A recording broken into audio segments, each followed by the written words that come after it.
Go ahead and let everybody in.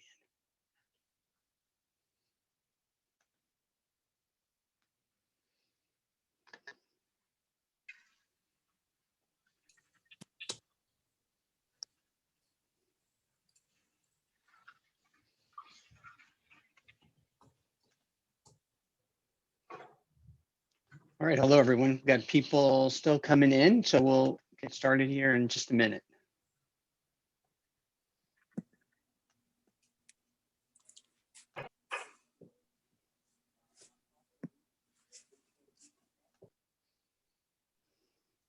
I've got a couple more people that are still connecting, so I'll let Zoom do its thing and make all the connections, and then we'll get started.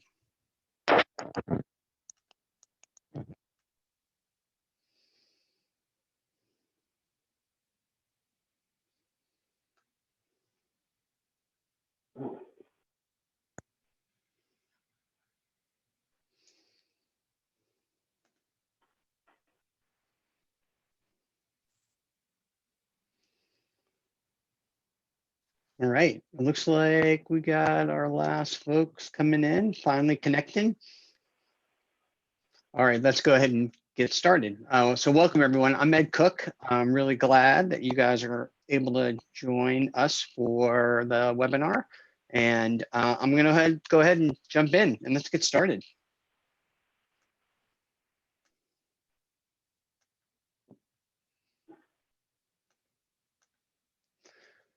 All right, so what we're going to be talking about today is presentations. So I'm thinking about this as almost the very end of an analytical process. So having gone through and done the work and pulled our pieces together, now we're going to work on bringing together the presentation that we're going to need in order to actually describe the ideas, even sell them.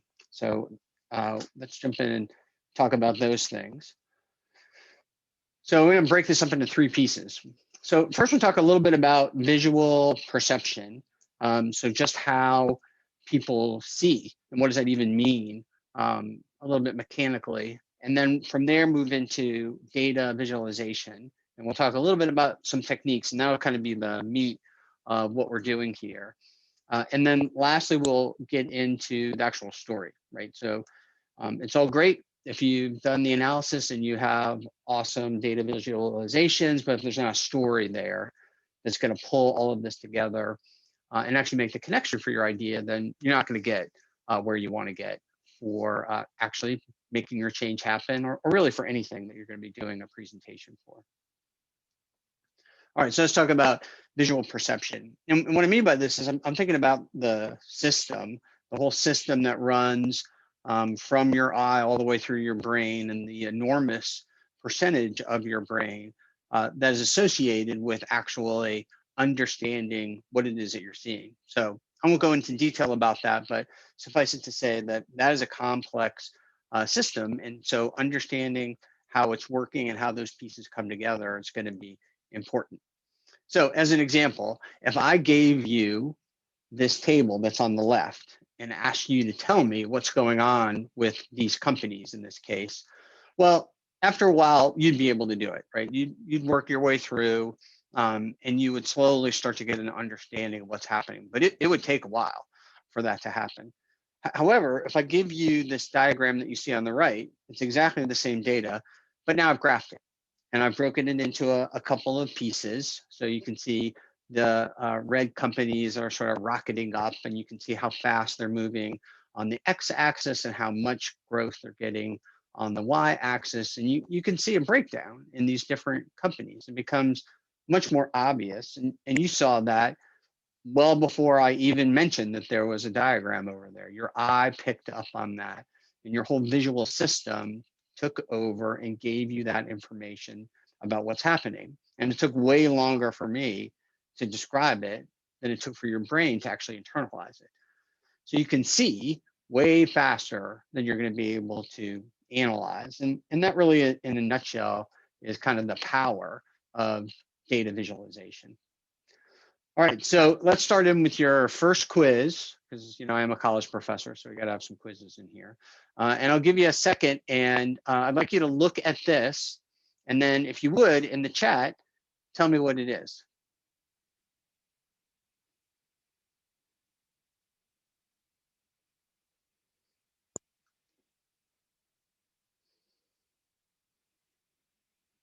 People are puzzling those. There are people that are reaching back to their high school French, trying to understand what this chart says. All right, so some things are starting to come in. It is a map, and it is related to Napoleon. So that's great. You guys picked up on that right away. What it is a depiction of Napoleon's march to Moscow. And what you see in the tan line is the starting point. This is really in what is today modern day Poland. So we're not showing everything, but this movement that Napoleon's army is making from west to east towards Moscow. The tan line shows the direction and where he's been across the map. So you see cities and there are rivers in there. And then the width of the tan line is an indication of the number of men in Napoleon's army. The black line is Napoleon's retreat from Moscow. Same thing, the terrain over which he and his army moved, and then the size of that line is also the number of men he has in his army. And for those of you who are not history buffs, Napoleon lost the bulk of his army not to combat and fighting. He lost the bulk of his army to weather and disease. And so you can see some of that in the very bottom, where the temperature chart that's there. And for those Americans here, this is in Celsius, right? So those negative numbers are really, really cold. And that's where Napoleon actually got his biggest hit against his army, was because of the temperatures and having to fight through all of that. What I like about this is the oldest depiction that I could find. So this is a 19th century data visualization. So way before there was anything at all that was going to help you be able to graph any of the tools that we have today, well before even a significant idea of what the modern day computer was going to be like. But this has many of the elements that I would advocate for all of you to use. The information is well understood, it's compact. If you could read French, it would help you to be able to read the top part and get a better understanding. But even without it, you can get a lot of what's there. People picked up almost immediately that it was a map, and they're able to pick up on a lot of the elements just by looking at them. And so I love this for that kind of compactness of information that's all presented in this chart, but in a way that's easy enough to take on. So what we're trying to accomplish is really what Florence Nightingale was talking about. And for those of you that don't know, in addition to being a nurse and a social reformer, she was also a statistician. And she had some interesting visualizations that she used to try and convince London to send to her the right kind of equipment and material that she needed when she was helping the British Army as they were in the Crimea. And again, same problem. She was fighting mostly against disease, not against wounds from combat. But I love this quote from hers: "To affect through the eyes what we fail to convey to the public through their word-proof ears." So word-proof ears, I think, is a marvelous phrase. And that's what we're trying to do here. We're trying to use the highly advanced visual system that humans have to be able to convey information. All right, so how do we do that? Well, that gets into this whole idea of data visualization. So, data can be tricky to interpret.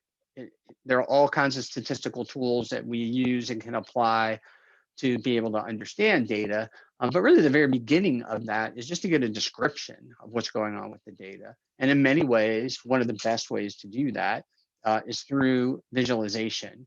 That can give us a picture that kind of reveals really what is going on. What's the underlying information that we're trying to understand here? So one of the founders of this idea around visualization is Edward Tufte, and he wrote the book, The Visual Display of Quantitative Information, all the way back in the 80s. So this is before the significant advent of the personal computer. So he was still looking at things that were being done off of larger mainframe computers, but still talking about how the human brain eye system was able to pull all this together. And the kinds of things that he was talking about was that we should show both the trend as well as the individual data points. So you want to actually show the data in his view, as well as what sorts of trends that you may see. And you want to induce the person looking at it to really think about what's underneath here in the substance, not the way in which you put the visualization together. So not about methodology, but really about what's underlying it. And his biggest thing was this notion of comparison. So can we induce the eye to compare? So pick a data visualization that's going to properly set that up. And that is a major theme really throughout all of his works. But this first important one that he wrote clearly has that in there as something that he's advocating for all of us to do. And it is as relevant today as it was when he put it together. And the visualizations actually are quite striking. So if you're interested in this subject, it'd be worth at least doing a quick flip through his books to get an idea of the kinds of things that he's talking about. And you'll see in there clear themes that show up today in common data visualization software, even things as common and relatively straightforward as Microsoft Excel. So some of the things that Tufte was talking about are in many ways becoming renewed today. So the first one was having people do a pre-read of what was going on with the information. So giving folks a chance to internalize it on their own before a presenter would come in and direct people through what's going on. And somewhat famously now, Jeff Bezos is doing that with Amazon. So when people from Amazon come in, they do a pre-read of the information. They don't jump into PowerPoint slides. And in fact, for the most part, he's removed PowerPoint as a visual communication tool and gone more to the memo. They still do data visualization. They're still using the incredible amount of data that they have and visualizing that to be able to tell the story about what is going on. But the first thing that they do is read individually to understand in a complete narrative format what is going on, because they're driving towards this idea of self-discovery. So can you self-discover what's going on as opposed to having someone guide you through and essentially give their own interpretation of what's happening? So by doing that, you're able to do your own comparison, this third point, to be able to draw inferences out of your own experience and out of your own expertise. And only then at the very end of that process does he advocate that you start into any kind of a discussion. So in many ways flipped from what so many groups actually do. And even back well over 30 years ago, Tufte was arguing for this kind of point of view, which is now getting picked up by some significant companies. So let me show you a couple examples. So I'll give you a moment to take a look at this, but this is survey information, made up survey information from some common questions that we'll use in the consulting work that we do. And I'm pulling this together and then showing it to you in this way. And you can see some trends as you look across these 5 pie charts. And you can see some differences in some of the questions. But there's a lot of things that you cannot see. And what I want to show is by taking exactly the same data and now placing it in this format, you can pick up on some things that would have been very difficult to have picked up with the pie charts.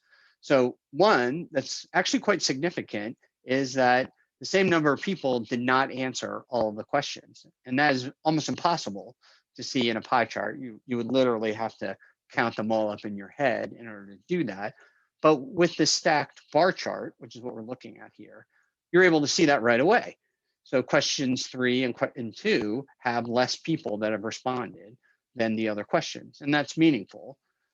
You can also more easily compare. So I keep talking about this idea of comparison. And so the highest value here is definitely, and that's in the green. And so you could quickly see where are the questions where it's twice as many, 3 times as many as others. And that's pretty evident with questions 4 and 5. But similarly with question number 1, you can see how large that orange bar, the mostly, is within it. And then although you could see some of the pop of color with the pie charts, because I did use color to try and differentiate there, you can see it readily with these bar charts as well. And so you see that question 3 is the only one that has some responses that are not at all. So this is I would argue, a much better data visualization. It is exactly the same data. It's just recast into this different format. And I think you can draw inferences better, certainly more quickly, as a result of that. And in fact, and you'll hear me harp on this more, and if you were in one of my classes, you would hear me harp on it a lot. Pie charts I see as relatively limited. You want to be very careful with their use. Unfortunately, they are used a lot. I see them in particular in business financial reporting seem to love the use of pie charts. I'm going to show you in a little bit why that can be a bit problematic. So since then, others, Google, certainly famously one of them, have laid out other rules, other ideas, which I think can be really useful for thinking about data visualization. And so these are the 6 rules that Google has published. And there's some actually quite good blog articles that they have put out about these. So I would offer this up to all of you if you're interested in going further, is to go and read some of those blog articles. They're relatively short, 10 or 15 minutes to read. But they all come back to these 6 things again and again. And so first thing that they talk about is accuracy. So without that, everything else essentially doesn't matter. And then shortly after that is this idea of being clear and transparent. So can you actually see all of the elements and take it on in a full way? So one way in which that is inadvertently, but often misdirected, is this idea of truncating a scale on a chart.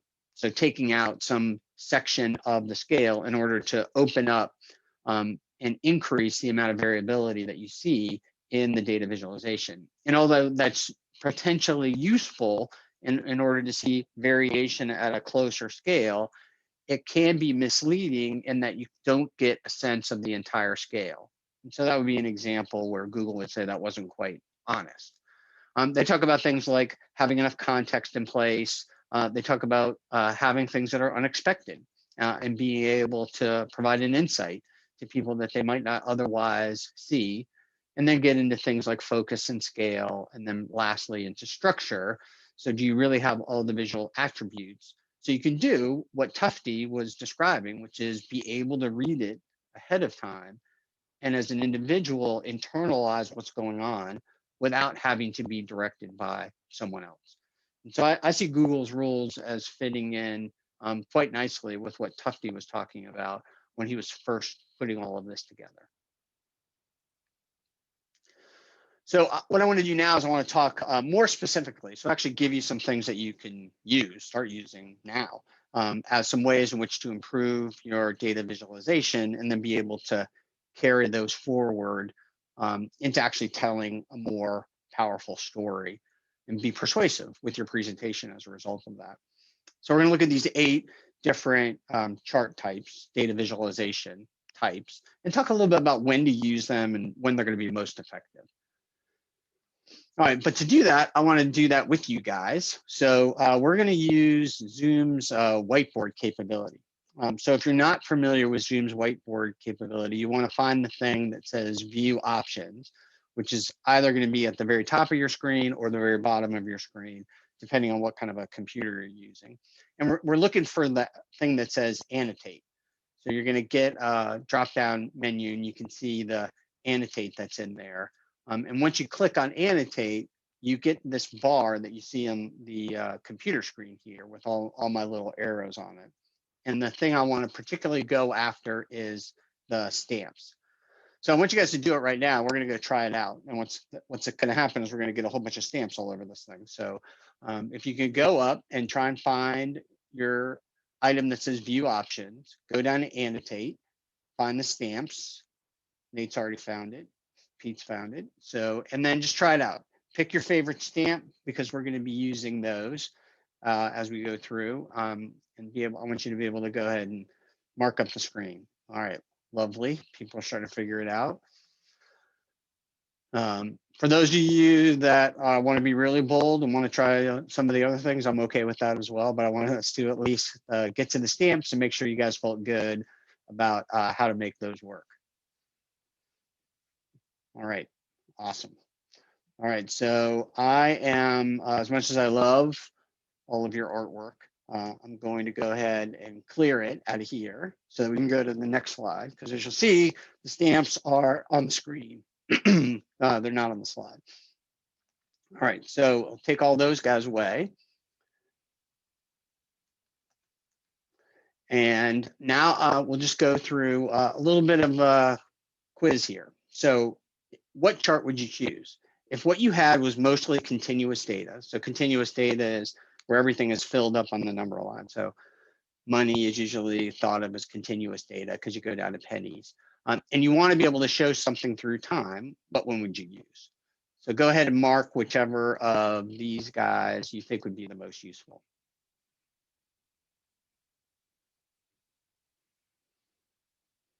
So some people are starting to wrap around things. Others are thinking about it.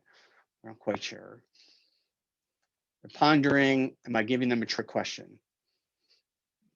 They don't know. And so they're starting to walk around through it and see what the possibilities are.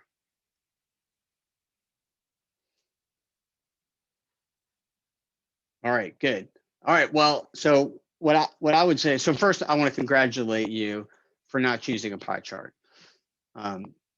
Every time I have a undergrad class in particular, somebody always chooses the pie chart. I try not to make too much fun of them, but pie chart would be a terrible answer in this particular case. So I'm glad we didn't choose that. Really, either the line or the bar chart would work. So the line chart is going to be particularly good for data that's quite continuous, right? So you're actually getting a smooth fit. Usually you would put time on the x-axis, so time progresses from left to right. And then whatever the value is that you're chasing after would be the thing that you're going to stick on the y-axis. You can use a bar chart. So if you're looking at things that are somewhat more aggregated, so the data underneath is continuous, but you've decided to aggregate it. So let's say I'm looking at financial results and I want to show what that looks like year over year. Well, a bar chart would be a great way to do that. If you're thinking about something that is continuous from a survey, maybe that you've done, you've gotten feedback for a change initiative that you have, and you're trying to show what that looks like through time, maybe in different phases of a project or month over month or quarter over quarter, doing it in a bar chart is going to work as well. But if you can do it in a line chart, that tends to be a better way to pull it together as long as the data is continuous or pretty close to continuous.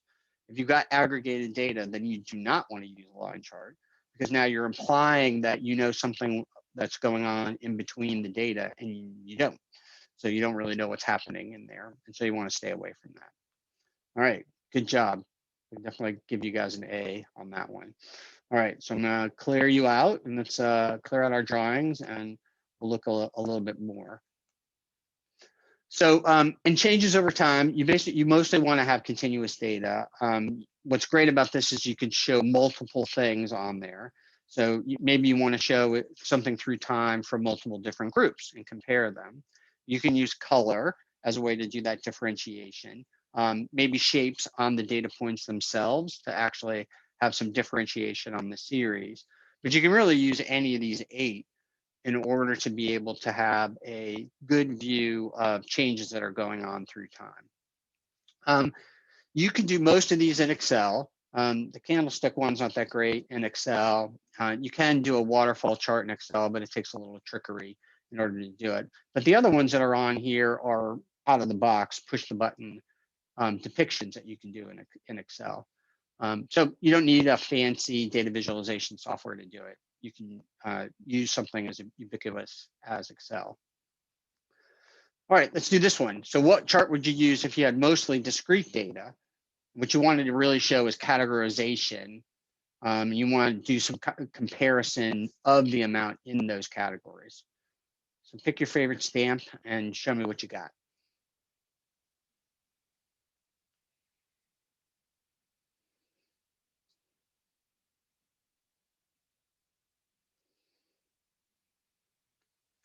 All right, we're definitely clustering on the upper section here. for the columns or the box plots.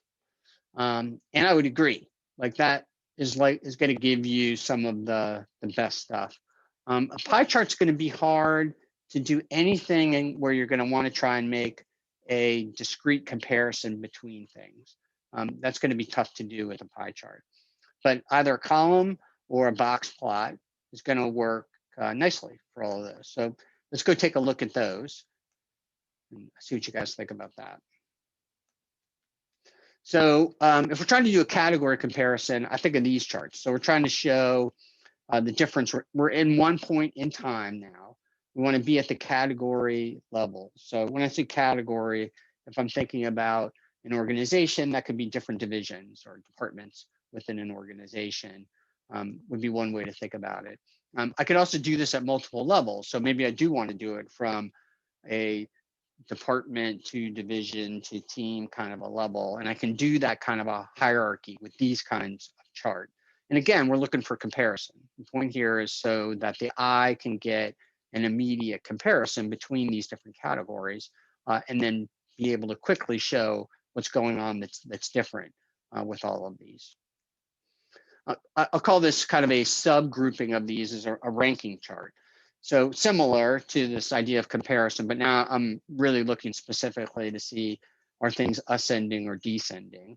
So I want to look at groupings of things that have the bigger impact.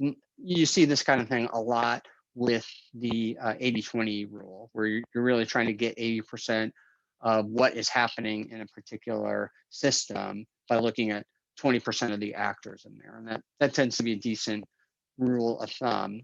And anything that's got an ordered bar, an ordered column is going to be able to do that. We just recently saw a lot with parallel coordinates. So for the election, a good way to show where the vote count is through time is with this kind of a parallel coordinate chart.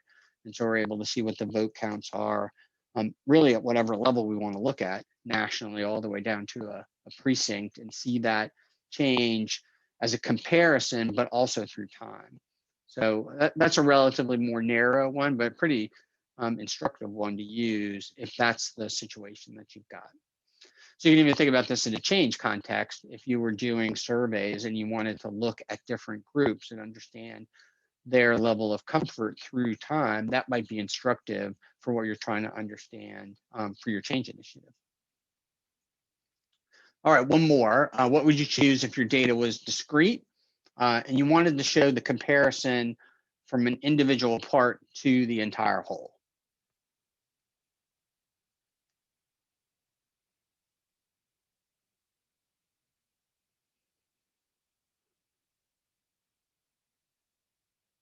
All right, so people are starting to look around the possibilities, making their choices. Some people are tired of making stamps. Other people are jumping in. All right, good. So as much as I have railed on pie charts, this is the one place where I think a pie chart is very effective. So if I want to show one thing and then show all of its different parts, a pie chart's going to be great. Structurally, there isn't any difference between a pie chart and a donut chart. So the donuts have gotten a little bit more popular. You can stick data inside the donut chart, and so that can be useful as well. But they're functionally the same kind of a chart. So this is the place to use a pie chart, and it can be very effective in using it in this particular situation. So any of these others are as well. The other one that I really like a lot is a tree map. The only downside of a tree map is you can't do that in Excel. So you do need a more sophisticated data visualization tool in order to make that happen. But it's really good for comparing all the different elements. You do need to combine it to a single category, and you cannot make comparisons across categories, or at least not easily. There are other charts that do that much better. And so I would stay away from that and go to one of the other ones that we looked at. So some of the other charts to think about when we get into statistical comparison, a correlation chart's useful. And you guys, I'm sure, have seen these things where you have scatter plots, or you have mixes of columns and lines together to try and show things. And that's where you can bring in all the variables. getting further into like real statistical analysis, you start to see things like histograms and box plots. Some of these other ones like violin charts and density charts can be interesting too, but people are not as familiar with them. So you want to use them carefully. And then lastly, things like flowcharts. So what I showed you with Napoleon's March, that's a flowchart. We're showing something moving through time as well. So that one's a little bit more sophisticated, but it helps with understanding movement. It can help you with understanding connection as well. And so those can be valuable to be able to take a look at all of those. And then a relationship chart, typically good for comparison and relation. So social network analysis tends to fall into these categories. So you're looking at things that are networks. And when I talk about doing stakeholder analysis and understanding influencers within a change management stakeholder group, I'm going to go to network analysis as the way in which to have some effect in there, because now I can really see the different parts. Using a Venn diagram can be really useful as well. And I do like the chord setup, which kind of shows things from one side to another. But that, again, takes a more sophisticated data visualization tool. You're not going to be able to do that in Excel or even any of the Excel add-ons that I know of. Whereas there are add-ons that will let you do things like network charts and Venn diagrams. So kind of coming back to Edward Tufte, his rules around a great data visualization, his first thing was to start with a question or a hypothesis. And this is important, I would say, in any kind of analytics that we're doing. And what it does is helps to focus the work that's happening. So it's a way in which to prevent this idea of analysis paralysis, because once you've answered your question, you're done. You don't need to do any more analytics. Now, if you want to ask a follow-on question, well, fine, but we're going to stop here. He's going to tell you, look for the comparison between these elements and be only inclusive of the things that are going to help with the story. So we see over here an example of a map of part of London. And this was put together in the 19th century by a physician, John Snow. And Dr. Snow was working in a hospital in London, and there was a cholera outbreak. And he was trying to understand what was the cause of this cholera outbreak. The best thinking at the time was that cholera was airborne. And so the advice was to close windows and shut doors, or to get out of the city and get out into the country. What John Snow found was that it wasn't actually airborne. And the way in which he did that was by graphing where the people lived who were sick. So those black filled in bars that you see represent numbers of people at addresses that had cholera. And what he quickly found, as you can see in this diagram, is they're localized in London to a relatively small neighborhood. And after further investigation, Dr. Snow realized that it was all of these people were drinking off the same well. And it was the well that was holding the cholera, and that cholera was in fact waterborne and not airborne. And that was the first time, at least that I've been able to find, where a disease was able to be understood through statistical analysis. And this is the actual example that the map that Dr. Snow made. And it has all of these elements in it, right? There's comparison in here. It's very sparse in terms of the data, and you can see immediately what's going on. And his question was, what is common about all of these people that have cholera? All right, so let's get to this last piece. I just want to talk about telling the story, and then I'd love to hear what's on all of your minds. So when I think about telling the story, the first thing that I think about is how to avoid this guy, right? So I'm sure many of you have been engaged with people that are essentially giving you the trust me. I have lots of experience. I know exactly what's going on. And I think a way to get around that is to be mindful of this idea of the narrative fallacy. And this is something that Nassim Nicholas Taleb wrote about in The Black Swan, and it's shown up in other places as well. And personally, I found in my own experience that this is rampant. People are trying to put a story together around some information that they have without having done the analysis. And as a result of that, you end up with a wrong inference. So what he says specifically, I'll read it to you. Think of the world around you laden with trillions of details. Try to describe it and you'll find yourself tempted to weave a thread into what you are saying, a novel, a story, a myth, or a tale. All have the same function. They spare us from the complexity of the world and shield us from its randomness. And what he's advocating here, and others do as well, is to get into the data so that you can really understand what's going on in order to avoid the narrative fallacy. If you look at the book Thinking Fast and Slow, Daniel Kahneman, who wrote the book, would tell you that you're becoming trapped in your system one thinking, and what you need to do is go to your system two thinking, which is more analytical, and spend the time to do that for important decisions that you're going to be making. This really wraps around the idea of decision making and being able to tell the story with data, not tell a story that has a narrative quality that maybe you find satisfying, but is not backed up by the data. And so to get in the data is a way to avoid that kind of a problem. I'm happy to talk more about that. For us, and the way that we think about it, it's all of this idea of using data visualization and data analytics with regard to change and change analytics wraps around this idea of the impact of change impacting the level of joy at work. And so what I mean by that is that if the change is done well, then the joy at work, think of that as culture if you'd like, improves and strengthens. And if that culture improves and strengthens, then the next change that comes along has a higher likelihood of success. That change goes well, culture improves, and round you go in this positive reinforcing cycle. I'm sure, unfortunately, all of you have experienced the negative cycle. Even if the change has technically gone well, with people feeling beat up and bruised in the process, joy at work is diminished. And it actually makes that next change harder. And I would submit that this is a likely cause of what people often think of as change resistance and even change fatigue. Because when things are going in this kind of difficult process, the culture is diminished. What you see out to the right are 10 dimensions that we think of as indicating that culture. And we're doing research on those to try and understand to what extent do they impact, how do the 10 dimensions actually interact with each other, and writing about that. So if you're interested in seeing any of that stuff, you can see what we've been writing out on Medium. And there's a bunch of articles out there on those. We're starting to publish in other areas like entrepreneur.com as well.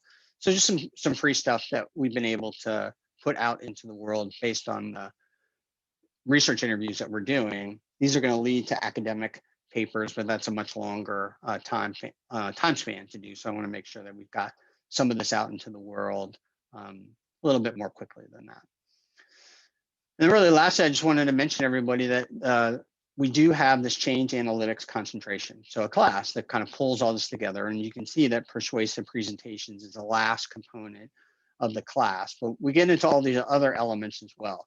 Social network analysis, how to put together surveys that people are going to be able to jump into and actually give you useful feedback. And then metrics that wrap around all that. And then finally, how to display those metrics so that you're able to make a persuasive argument about what's going on with your change. All right, so that's it. That's all I wanted to share with you guys. I'm going to stop sharing my screen now, and I would love to hear what you guys have for thoughts or questions. You can put that in the chat if you'd like, or just come off mute and let me know what you're thinking.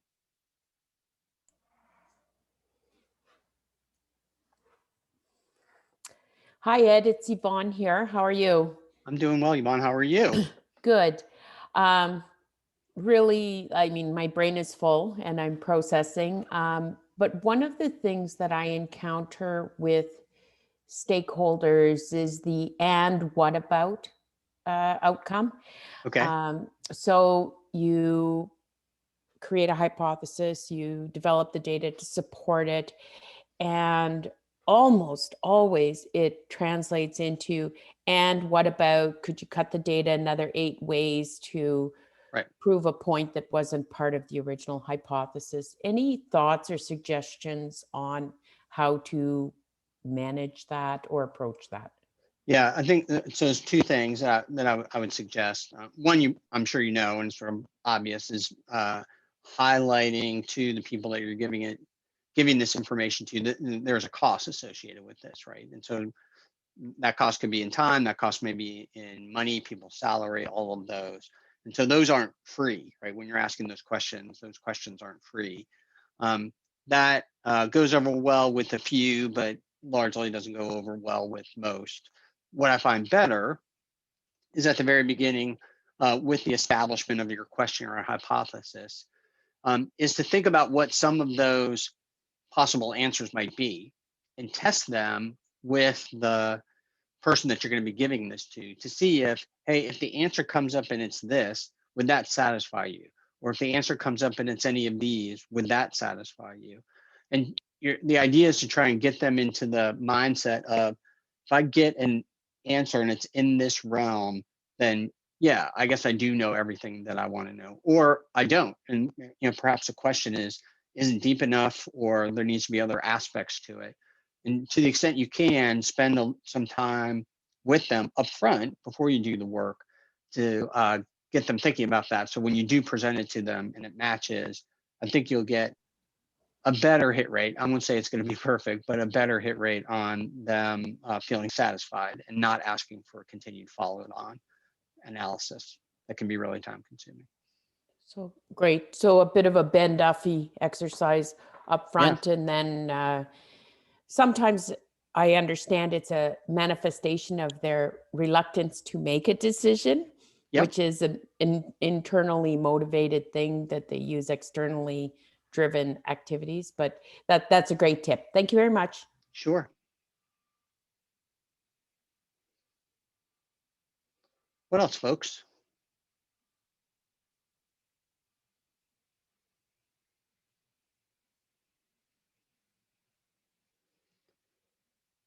All right. We might be questioned out. Well, I will stop here then and say thank you to all of you. I'm glad that you were able to connect in with us. It was wonderful to see so many people on here. And we would invite you to take a look at some of the things that we're writing. And I'd love to hear from folks about what they think about this, if they see some different directions for us to go into. And if you have senior executives that we can connect to continue this joy research interviewing that we're doing, we'd love to get some connections to them as well. So that's it for us. Thanks, everyone. Really glad to get a chance to talk with all of you. Thank you very much.